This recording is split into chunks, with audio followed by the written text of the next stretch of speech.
نجاست سے پاک ہونے کے بیان میں اعوذ باللہ من الشیطان الرجیم بسم اللہ الرحمن الرحیم اللہم صلی علی سیدنا و مولانا محمد وعلی آل سیدنا و مولانا محمد وبارک وسلم۔ چوتھا کشف حجاب، نجاست سے پاک ہونے کے بیان میں ایمان کے بعد سب سے پہلا فرض طہارت ہے۔ خاص کر نماز کی ادائیگی کے لیے طہارت بدنی یہ ہے کہ تمام جسم کو نجاست و جنابت سے پاک کرے اور شریعت کے اتباع میں 3 انداموں کو دھو کر سر کا مسح کرے۔ اگر پانی میسر نہ ہو یا مرض کی زیادتی کا اندیشہ ہو تو تیمم کرے۔ ان کے احکام سب کو معلوم ہے۔ واضح رہنا چاہیے کہ طہارت 2 قسم کی ہے، ایک باطنی طہارت، دوسری ظاہری طہارت۔ چنانچہ ظاہری طہارت کے بغیر نماز درست نہیں اور باطنی طہارت کے بغیر معرفت درست نہیں ہے۔ بدنی طہارت کے متعلق پانی کی حاجت ہے جو کہ ناپاک یا استعمال کیا ہوا نہ ہو، اور دل کی طہارت کے لیے خالص توحید کے پانی کی ضرورت ہے جو کہ مخلوط اور پراگندہ اعتقاد پر مشتمل نہ ہو۔ طریقت کے مشائخ ظاہری طور پر ہمیشہ پاک و طاہر ہوتے ہیں اور باطنی حالت میں بھی توحید کے ساتھ پاک و مطہر ہوتے ہیں۔ حضور اکرم صلی اللہ علیہ وسلم نے ایک صحابی سے ارشاد فرمایا، ہمیشہ وضو سے رہو، تمہیں تمہارا محافظ درست رکھے گا۔ جو لوگ ظاہری طہارت پر عمل پیرا رہتے ہیں فرشتے ان کو دوست رکھتے ہیں، اور جس کا باطن توحید سے پاک و مطہر ہے اللہ تعالیٰ ان کو دوست رکھتا ہے۔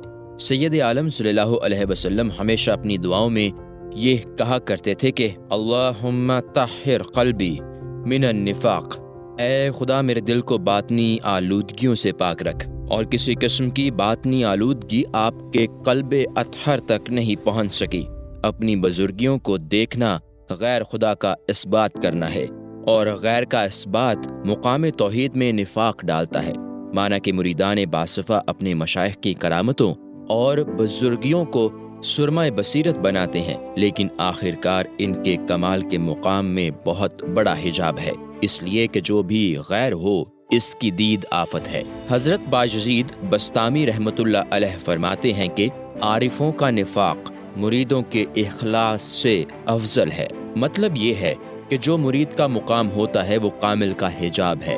مرید کی ہمت یہ ہوتی ہے کہ کرامت حاصل کرے، اور کامل کی یہ ہمت ہوتی ہے کہ کرامت دینے والے کو پائے۔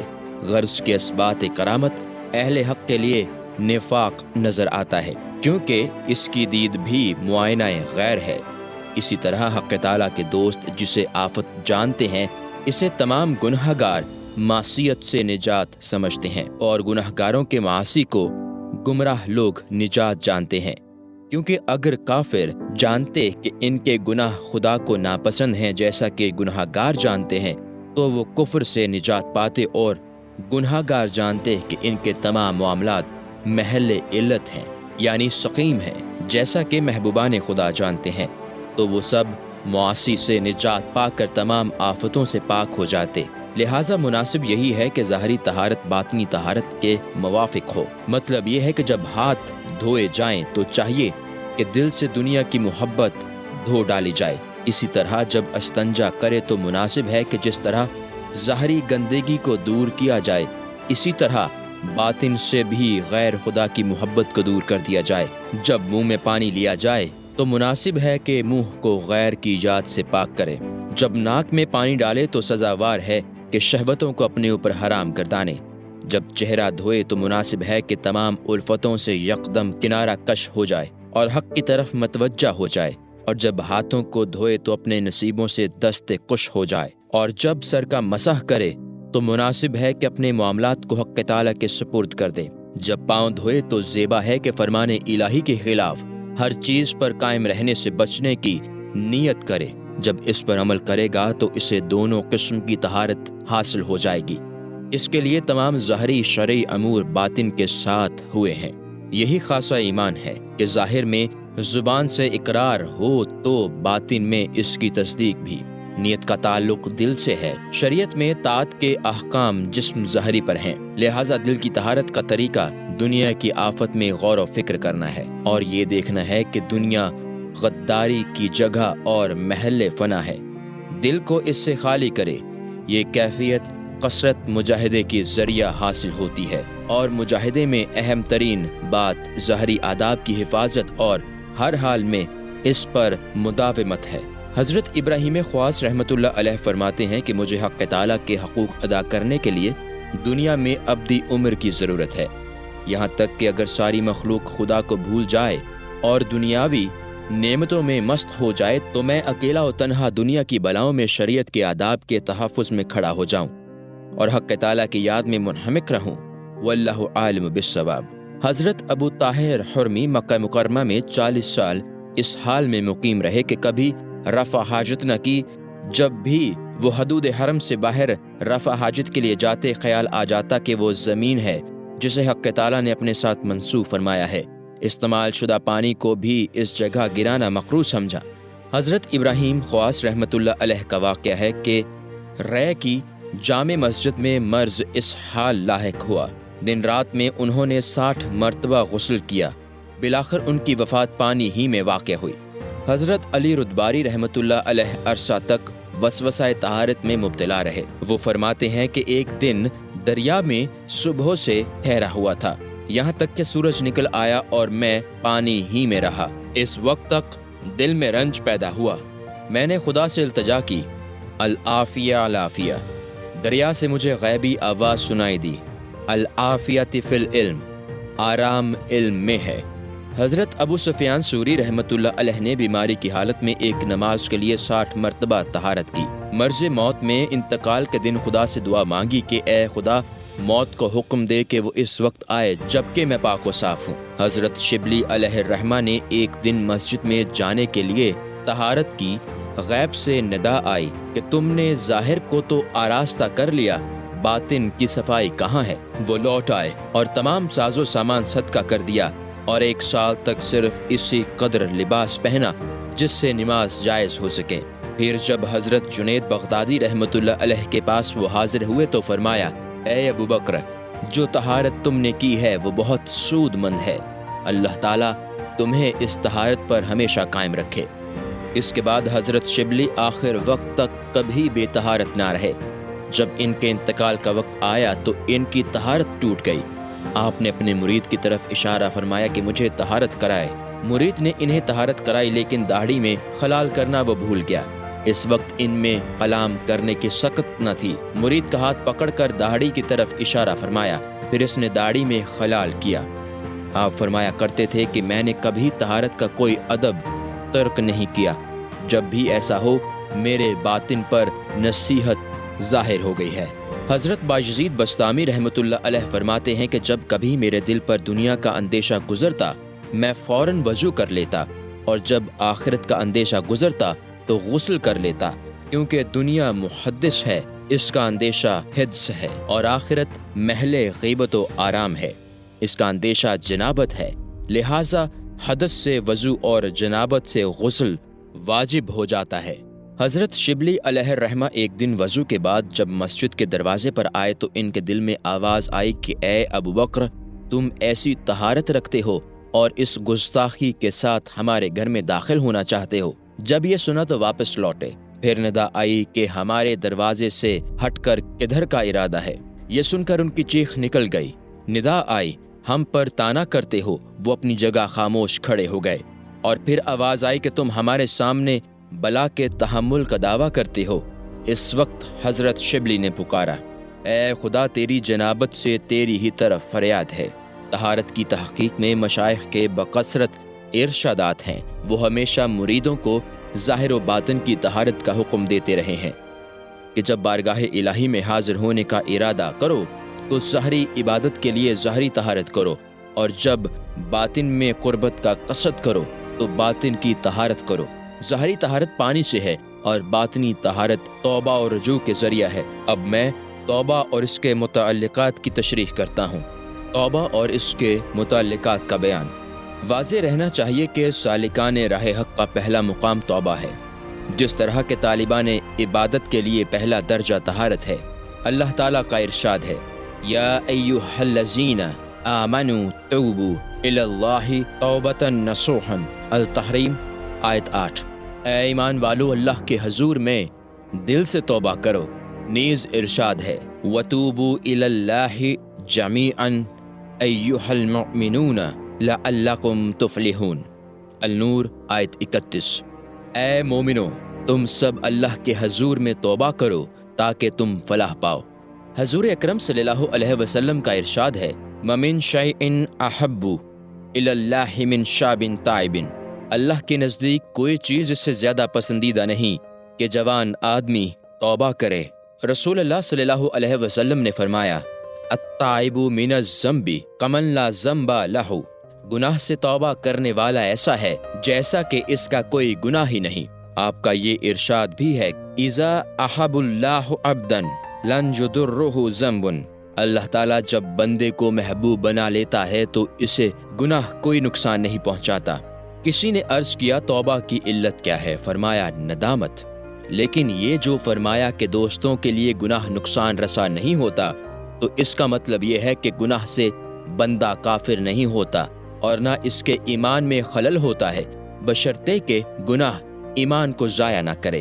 ایسی معصیت کا نقصان جس کا انجام کار نجات ہے، در حقیقت نقصان و ضیاع نہیں ہے۔ واضح رہنا چاہیے کہ لغت میں توبہ کے معنی رجوع کرنے کے ہیں، چنانچہ کہا جاتا ہے کہ تابع رجا، لہٰذا حق تعالیٰ کی ممنوعات سے باز رہنا اس لیے کہ اسے خدا کے حکم کا خوف ہے۔ اصل میں یہی توبہ کی حقیقت ہے۔ حضور اکرم صلی اللہ علیہ وسلم کا ارشاد ہے کہ الندم التوبہ، ندامت و شرمندگی کا نام ہی توبہ ہے۔ یہ ایسا ارشاد ہے کہ جس میں توبہ کے تمام شرائط پنہاں ہیں۔ توبہ کی شرائط، توبہ کی 3 شرطیں ہیں۔ ایک، توبہ کی مخالفت پر اظہار ندامت و افسوس کرے۔ دوسرے یہ کہ ترک حالت میں ذلت محسوس کرے۔ تیسرے یہ کہ دوبارہ گناہ نہ کرے۔ شرائط کی یہ تینوں باتیں ندامت میں موجود ہیں، کیونکہ جب دل میں ندامت پیدا ہوتی ہے تو وہ پہلی دونوں شرطیں اور تیسری شرط ان کے ضمن میں پائی جاتی ہے۔ ندامت کے بھی 3 سبب ہیں، جس طرح توبہ کی 3 شرطیں ہیں۔ ندامت کا پہلا سبب یہ ہے کہ جب دل پر سزا کا خوف غلبہ پاتا ہے، تب وہ برے افعال پر دل آزردہ ہو جاتا ہے اور ندامت پیدا ہوتی ہے۔ دوسرا سبب یہ ہے کہ جب نعمت کی خواہش اس کے دل پر غالب ہو جائے اور وہ جان لے کہ برے فعل اور نافرمانی سے وہ حاصل نہیں ہو سکتی، تو وہ اس سے پشیمان ہو جاتا ہے۔ اور تیسرا سبب یہ ہے کہ اس کے دل میں اللہ کی شرم و حیا آ جاتی ہے اور وہ مخالفت پر پشیمان ہوتا ہے۔ لہٰذا پہلے کو تائب، دوسرے کو منیب اور تیسرے کو اواب کہتے ہیں۔ اسی طرح توبہ کے بھی 3 مقام ہیں، ایک توبہ، دوسری انابت، تیسری اوابت۔ لہٰذا توبہ عذاب کے ڈر سے، انابت حصول ثواب کے لیے اور اوابت فرمان کی رعایت سے ہے۔ اسی وجہ سے توبہ عام مسلمانوں کا مقام ہے جو گناہ کبیرہ سے پیدا ہوتا ہے، کیونکہ حق تعالیٰ فرماتا ہے، من خشی الرحمن بالغیب وجاء بقلب منیب، قاف 33۔ وہ خدا سے بحالت غیبوبیت ڈرے اور انابت والا دل لائے۔ اوابت انبیاء و مرسلین کا مقام ہے، کیونکہ حق تعالیٰ فرماتا ہے، نعم العبد انہ اواب، صاد 44۔ کتنا اچھا بندہ ہے کہ ہر حال میں رجوع ہوتا ہے۔ غرض کے طاعت کے ساتھ کبائر سے رجوع کا نام توبہ ہے، اور محبت میں صغائر سے رجوع کا نام انابت ہے، اور از خود خدا کی طرف رجوع کرنا اوابت ہے۔ یہ ان کے درمیان فرق ہے جو فواحش سے اوامر کی طرف رجوع کرے، اور وہ جو محبت میں حجت اور فاسد اندیشہ سے رجوع کرے، اور جو اپنی خودی سے حق کی طرف رجوع کرے۔ توبہ کی اصل حق تعالیٰ کا آگاہ اور خبردار کرنا اور خواب غفلت سے دل کو بیدار کرنا اور اپنے حال کی غیبیت کو دیکھنا ہے۔ جب بندہ اپنے برے افعال اور قبیح افعال میں غور و فکر کرتا ہے اور اس سے نجات کی کوشش کرتا ہے، تو حق تعالیٰ اس پر توبہ کے اسباب آسان فرما دیتا ہے اور اسے اس کی معصیت کی برائی سے نکال کر اپنی طاعت کی شیرنی میں پہنچا دیتا ہے۔ اہل سنت و جماعت اور مشائخ طریقت کے نزدیک جائز ہے کہ وہ بندہ کسی ایک گناہ سے توبہ کر لے، لیکن وہ کسی دوسرے گناہ میں مبتلا ہو جائے۔ اس کے باوجود حق تعالیٰ اس گناہ سے توبہ کے بدلے اسے ثواب عطا فرمائے گا، اور ممکن ہے کہ اس توبہ کی برکت سے وہ دوسرے گناہ کے ارتکاب سے بھی باز آ جائے۔ مثلاً کوئی شرابی و زانی زنا سے تو توبہ کر لے، مگر شراب خوری پر مصر رہے تو اس کی توبہ دوسرے گناہ کے ارتکاب کے باوجود درست ہوگی۔ لیکن معتزلہ کا وہ گروہ جسے کہشمی کہتے ہیں، اس کا قول ہے کہ توبہ اس وقت تک صحیح نہیں ہو سکتی جب تک بندہ تمام گناہوں سے توبہ نہ کرے۔ یہ نظریہ محال ہے، اس لیے کہ تمام معاصی پر جو بندہ کرے اسے ان سب کی وجہ سے عذاب ہوتا ہے، لیکن جو بندہ معاصی کی کسی ایک قسم کو چھوڑ دیتا ہے تو وہ اس قسم کے معاصی کے عذاب سے محفوظ ہو جاتا ہے، لا محالہ وہ اس سے تائب ہوا۔ اسی طرح اگر کوئی بندہ بعض فرائض بجا لاتا ہے اور بعض کو چھوڑ دیتا ہے تو وہ جتنا کرے گا لا محالہ اس کا اسے ثواب ملے گا، اور جتنا نہیں کرے گا اس کی اسے سزا ملے گی۔ اور اگر کسی کے پاس معصیت کا آلہ ہی نہیں ہے اور نہ اس کے اسباب موجود ہیں تو وہ توبہ کرتا ہے تو وہ تائب ہی کہلائے گا، اسی لیے کہ توبہ کا ایک رکن ندامت ہے اور اسے اس توبہ کے ذریعے گزشتہ پر ندامت حاصل ہے۔ فی الحال گناہ کی اس جنس سے کنارہ کشی کر لی ہے اور ارادہ رکھتا ہے کہ اگر وہ آلہ موجود ہو جائے اور سبب بھی مہیا ہو جائے تو بھی میں ہرگز اس گناہ کا ارتکاب نہ کروں گا۔ توبہ کے بارے میں مشائخ کے ارشادات۔ حضرت سہل بن عبداللہ تستری رحمۃ اللہ علیہ اور ایک جماعت کا مذہب یہ ہے کہ توبہ یہ ہو کہ کیے ہوئے گناہوں کو نہ بھولو اور اس کی ندامت میں ہمیشہ غرق رہو، اگرچہ کتنے ہی زیادہ اعمال صالحہ ہو جائیں۔ ان پر غرور نہ کرو، اس لیے کہ برے فعل پر شرمندگی اعمال صالحہ پر مقدم ہے۔ ایسا شخص کبھی گھمنڈ نہ کرے اور نہ گناہ کو فراموش کرے۔ حضرت جنید بغدادی رحمۃ اللہ علیہ اور مشائخ کی ایک جماعت کا مذہب یہ ہے کہ توبہ یہ ہے کہ کیے ہوئے گناہوں کو بھول جاؤ، کیونکہ توبہ کرنے والا اہل محبت سے ہوتا ہے اور محبت والا مشاہدے میں ہوتا ہے، اور مشاہدہ میں گناہ کی یاد ظلم ہے، کیونکہ وہ کچھ عرصہ تو شکاوت میں رہا، پھر کچھ عرصہ حالت وفا میں جفا کی یاد میں تڑپا۔ حالانکہ وفا میں جفا کی یاد وفا میں حجاب ہوتا ہے، اور نافرمانی سے رجوع کرنا مجاہدہ ہے اور مشاہدے سے وابستہ ہوتا ہے۔ اس بیان کی تفصیل مذہب سہیلیہ میں دیکھنی چاہیے، جو کہ تائب کو بخود قائم کہتے ہیں اور اس کے گناہ کے فراموش کرنے کو غفلت سمجھتے ہیں، اور جو تائب کو حق کے ساتھ قائم کہتے اور اس کی گناہ کی یاد کو شرک بتاتے ہیں۔ غرض کے تائب اگر اپنی صفت میں باقی رہے تو اس کے گناہ کی عقدہ کشائی نہیں ہو سکتی۔ صفت میں فانی ہے تو اس کے لیے اس کی یاد درست نہیں ہوتی۔ حضرت موسیٰ علیہ السلام نے بحالت بقائے صفت کہا، تبت علیکا، میں نے تیری طرف رجوع کیا، اور رسول اللہ صلی اللہ علیہ وسلم نے بحالت فنائے صفت کہا، لا احصی ثناء علیکا، میں تیری ثنا کا احاطہ نہیں کر سکتا۔ خلاصہ یہ ہے کہ مقام قربت میں وحشت کی یاد وحشت ہوتی ہے۔ تائب کے لیے زیبا یہی ہے کہ وہ اپنی خودی کو بھی یاد نہ کرے، چاہے کہ وہ اپنے گناہوں کو یاد رکھے۔ در حقیقت اپنے گناہ کی یاد بھی اس مقام میں گناہ ہے، کیونکہ یہ محل آراز ہے۔ جب گناہ محل آراز ہے تو اس کی یاد بھی محل آراز ہی ہوگی۔ جب جرم کی یاد جرم ہے، اسی طرح اس کا بھول جانا بھی جرم ہے، کیونکہ ذکر و نسیان دونوں کا تعلق توبہ سے ہے۔ حضرت جنید بغدادی رحمۃ اللہ علیہ فرماتے ہیں کہ میں نے بکثرت کتابیں پڑھی ہیں، کسی نے مجھے اتنا فائدہ نہیں دیا جتنا اس شعر نے دیا۔ جب میں نے کہا میں نے کیا گناہ کیا ہے تو جواب دینے والے نے کہا تیری زندگی ہی گناہ ہے، اس کی موجودگی میں کسی اور گناہ کے قیاس کرنے کی ضرورت ہے کیا؟ جبکہ دوست کی بارگاہ میں دوست کا وجود ہی گناہ ہے تو اس کے وصف کی کیا قدر و قیمت ہوگی؟ غرض کہ توبہ تائید ربانی ہے اور معاصی فعل جسمانی۔ جب دل میں ندامت پیدا ہو جائے تو جسم میں کوئی سامان نہیں رہتا جو دل کی ندامت کو دور کر سکے، اور جب اس کی ندامت ابتدائے فعل میں توبہ کو مانے نہیں تو جب فعل کی انتہا ہو جائے تو اس کی وہ کیسے مانے ہوگی؟ اللہ تعالیٰ فرماتا ہے فَتَابَ عَلَيْهِ إِنَّهُ هُوَ التَّوَّابُ الرَّحِيمُ، البقرہ آیت 37۔ بندے نے اپنے افعال پر توبہ کی تو اللہ تعالیٰ نے اس کی توبہ قبول فرمائی، وہی توبہ قبول کرنے والا اور مہربان ہے۔ قرآن کریم میں اس کے نظائر و شواہد بکثرت موجود ہیں، ان کے بیان کرنے کی حاجت نہیں۔ توبہ کس سے کس کی طرف؟ توبہ کی 3 قسمیں ہیں، ایک خطا سے راہ ثواب کی طرف، دوسرے درستگی سے مزید درستگی کی طرف، تیسرے اپنی خودی سے حق تعالیٰ کی طرف۔ لیکن خطا سے راہ ثواب پر گامزن ہونے کے بارے میں اللہ تعالیٰ فرماتا ہے والذین اذ فعلوا فاحشۃ او ظلموا انفسهم ذکروا اللہ فاستغفروا لذنوبہم۔ آل عمران آیت 135۔ وہ لوگ جنہوں نے برے کام کیے اور اپنی جانوں پر ظلم کیا تو انہوں نے خدا کو یاد کر کے اپنے گناہوں کی مغفرت مانگی، اور وہ جو درستگی سے مزید درستگی کی طرف رجوع ہے، اس کی مثال حضرت موسیٰ علیہ السلام جیسی ہے کہ انہوں نے کہا تبت الیک، میں تیری طرف رجوع ہوں، اور وہ جو اپنی خودی سے حق تعالیٰ کی طرف رجوع ہے، اس کی مثال حضور نبی کریم صلی اللہ علیہ وسلم کا یہ ارشاد ہے جب میرے دل پر ہلکا سا ابر آ جاتا ہے تو اس وقت روزانہ 70 مرتبہ خدا سے استغفار کرتا ہوں۔ ابن ماجہ بخاری۔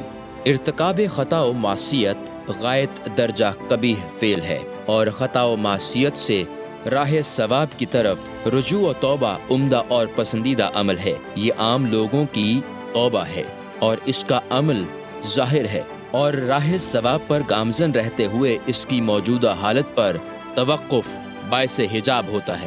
موجودہ راہ ثواب سے آگے کے راہ ثواب کی طرف رجوع کرنا اہل ہمت کے نزدیک غایت درجہ عمل محمود ہے۔ یہ خاص بندوں کی توبہ ہے، اور یہ محال ہے کہ خواص معصیت سے توبہ نہ کریں۔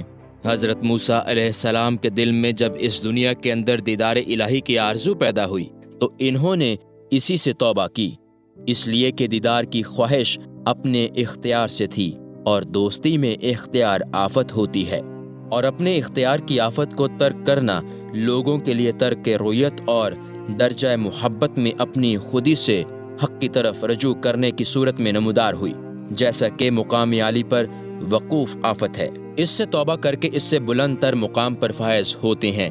اسی طرح مقام اور احوال کی دید سے بھی توبہ کی جاتی ہے۔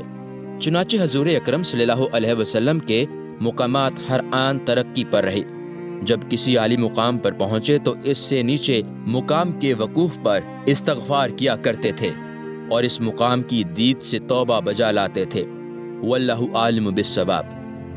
بار بار ارتکاب گناہ کا مسئلہ۔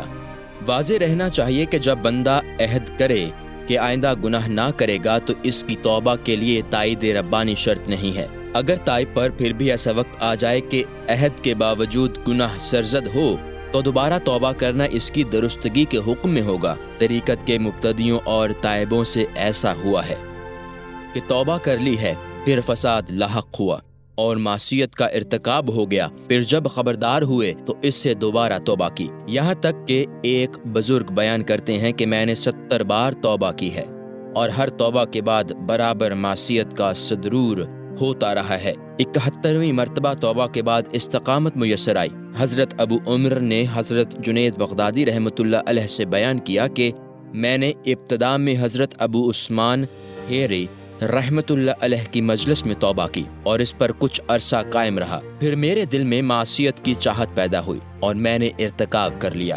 اس بزرگ کی صحبت سے روگرداں ہو گیا۔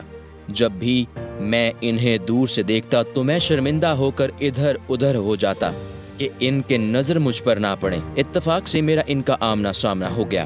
انہوں نے فرمایا، اے فرزند، تم اپنے دشمنوں کے ساتھ نہ رہا کرو، کیونکہ ابھی تم معصوم ہو، اس لیے کہ دشمن تمہارے عیب کو دیکھتا ہے، اور جب تم انہیں عیبدار نظر آتے ہو تو وہ خوش ہوتے ہیں، اور جب تم گناہ سے معصوم ہوتے ہو تو انہیں رنج پہنچتا ہے۔ اگر تمہاری خواہش یہی ہے کہ معصیت میں مبتلا رہو تو ہمارے پاس آیا کرو تاکہ ہم تمہاری معصیت و بلا کو دور کر دیا کریں اور تمہارے دشمنوں کو خوش ہونے کا موقع نہ دیں۔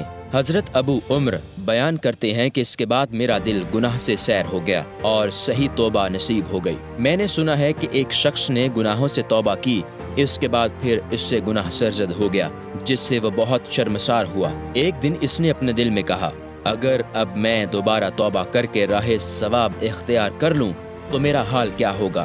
ہاتف نے آواز دی، تو نے ہماری اطاعت کی، ہم نے اسے قبول کر لیا، پھر تو نے بے وفائی کی اور ہمیں چھوڑ دیا تو ہم نے تجھے مہلت دی، اب تو اگر توبہ کرے ہماری طرف آئے تو ہم پھر تجھے قبول کر لیں گے۔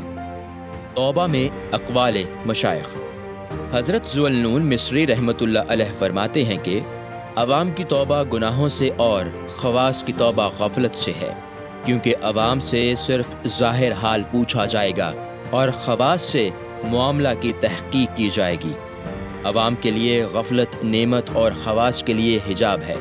حضرت ابو حفص رحمۃ اللہ علیہ فرماتے ہیں کہ بندے کو توبہ میں کوئی دخل نہیں ہے، اس لیے کہ توبہ حق تعالیٰ کی طرف سے ہے، نہ کہ بندے کی جانب سے۔ اس قول سے لازم آتا ہے کہ توبہ بندے کا عمل نہیں ہے بلکہ حق تعالیٰ کی عطا و بخشش ہے۔ یہی جنیدی مذہب ہے۔ حضرت ابو الحسن بوشنجہ رحمۃ اللہ علیہ فرماتے ہیں کہ توبہ یہ ہے کہ جب تم گناہ کو یاد کرو تو اس کی یاد میں تمہیں لذت و سرور نہ معلوم ہو، تو ایسی توبہ صحیح ہے، اس لیے کہ گناہ کی یاد یا تو حسرت سے ہوگی یا ارادہ و خواہش سے۔ اگر کوئی حسرت و ندامت سے اپنی معصیت یاد کرتا ہے تو وہ تائب ہے، اور اگر ارادہ و خواہش سے اسے یاد کرتا ہے تو وہ گنہگار ہے، کیونکہ ارتکاب معصیت میں اتنی آفت نہیں جتنی اس کے ارادہ و خواہش میں ہے۔ اس کی وجہ یہ ہے کہ ارتکاب گناہ کچھ لمحہ کا ہوتا ہے، لیکن اس کا ارادہ و خواہش مستقل اور دائمی ہے۔ جس کا جسم ایک لمحہ کے لیے گناہ میں رہے وہ ویسا نہیں ہے بمقابلہ اس کے جس کا دل دن رات اس کی محبت میں رہے۔ حضرت ذوالنون مصری رحمۃ اللہ علیہ فرماتے ہیں توبہ دو طرح کی ہوتی ہے، ایک توبہ انابت، دوسری توبہ استحیا۔ توبہ انابت یہ ہے کہ بندہ عذاب الہی کے خوف سے توبہ کرے، اور توبہ استحیا یہ ہے کہ بندہ حق تعالیٰ کے فضل و کرم سے حیا کر کے توبہ کرے۔ لہٰذا خوف الہی والی توبہ جلال الہی کے کشف سے ہے، اور حیا والی توبہ جمال الہی کے نظارہ سے ہے۔ یعنی ایک جلال الہی میں اس کے خوف کی آگ سے جلتا ہے، اور دوسرا جمال الہی میں حیا و شرم کے نور سے روشن ہوتا ہے۔ ان دونوں میں سے ایک بحالت سکر، دوسرا بحالت سہو ہے۔ اہل حیا اصحاب سکر اور اہل خوف اصحاب سہو سے تعلق رکھتے ہیں۔